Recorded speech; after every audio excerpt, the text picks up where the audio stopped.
Elementary properties of a group की में से आज जो सबसे इंपॉर्टेंट प्रॉपर्टी है, आज हम वो डिस्कस करेंगे। उस प्रॉपर्टी का नाम है reversal law for the inverse of the product. यानी कि लेट ए बी, दो एलिमेंट्स है ग्रुप के, तो ए स्टार बी का whole inverse equals to B inverse star A inverse.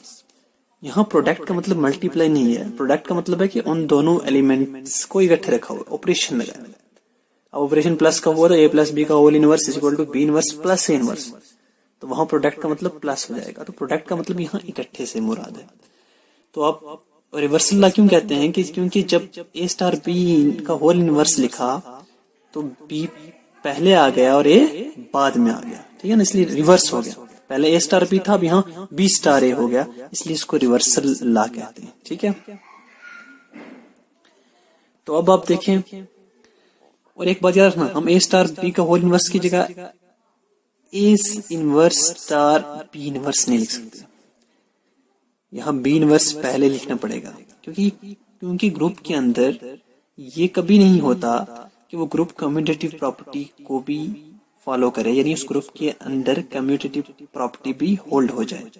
कभी कभी होती है, कभी कभी नहीं होती। जिन ग्रुप्स में होती है उनको एबिलियन ग्रुप कहते हैं, जिन ग्रुप्स में कम्यूटेटिव प्रॉपर्टी होल्ड नहीं होती उन्हें हम नॉन एबिलियन ग्रुप्स कहते हैं। तो इसलिए हम यहाँ बी इनवर्स स्टार ए इनवर्स ही लिखेंगे।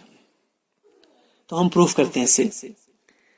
Late A B belongs to G, G group है, ठीक है, under the operation star, general ले रहे हैं, A B belongs to G, तो implies A star B also belong to G, क्योंकि अगर ए बी जी में है तो ए स्टार बी भी ऑपरेशन लगाने की, क्योंकि क्लोजर प्रॉपर्टी होल्ड करती है, जी ग्रुप है।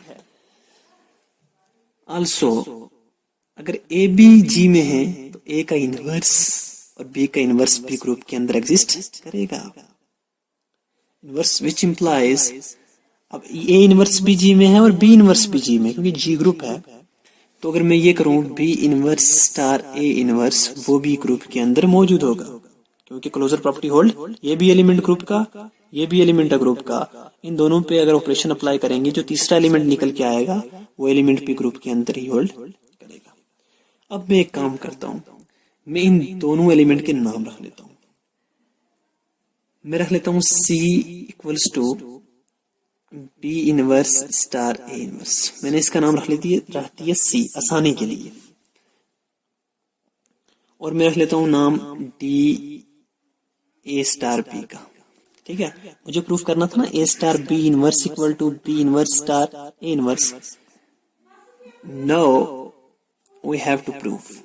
अब नाम रखने के बाद मुझे क्या प्रूफ करना पड़ेगा, ए स्टार बी इनवर्स, यानी ए स्टार बी कौन है, डी, यानी डी इनवर्स इक्वल्स टू सी। यानी अब मुझे प्रूफ करना है कि डी इनवर्स इक्वल टू सी, या दूसरे लफ्जों में कहूं तो मुझे प्रूफ करना है d star c equals to a equal to c star D.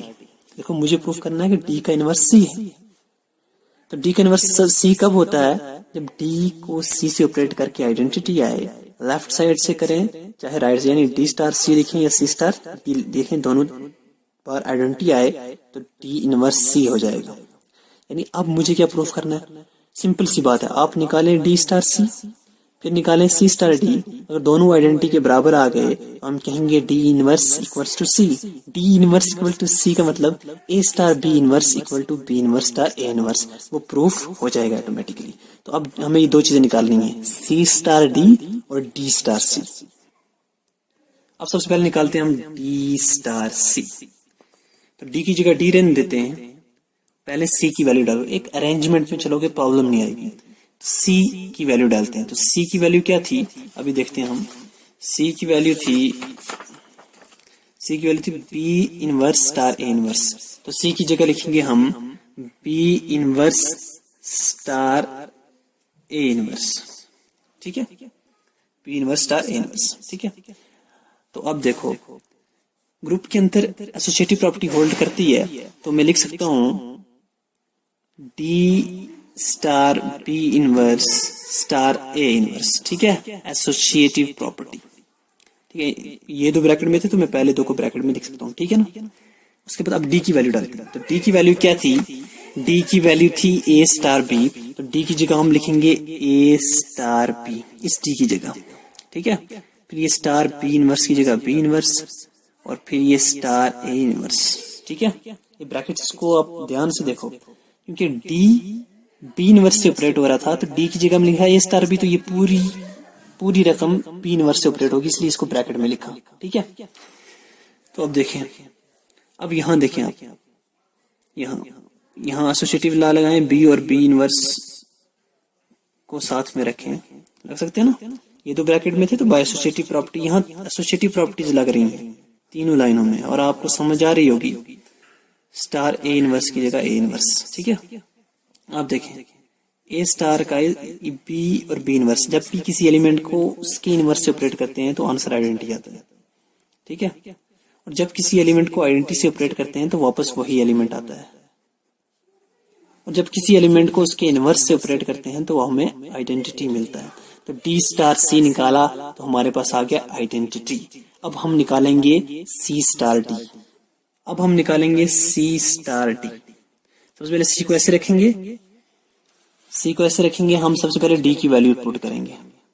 ठीक है, तो डी की वैल्यू क्या थी, डी की वैल्यू थी ए स्टार बी, ए स्टार बी।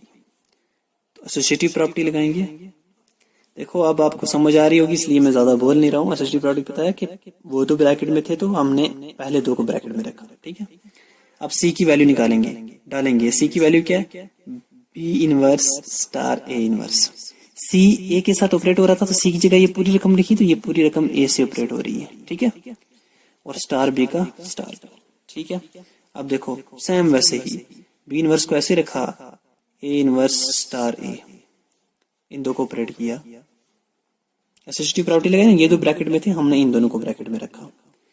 अब देखो बी इनवर्स का, जब भी किसी एलिमेंट को उसके इनवर्स से ऑपरेट करते हैं तो आंसर आइडेंटिटी आता है, और जब किसी एलिमेंट को आइडेंटिटी से ऑपरेट करते हैं तो आंसर में वही एलिमेंट आता है। B inverse into identity equals to B inverse star B inverse B.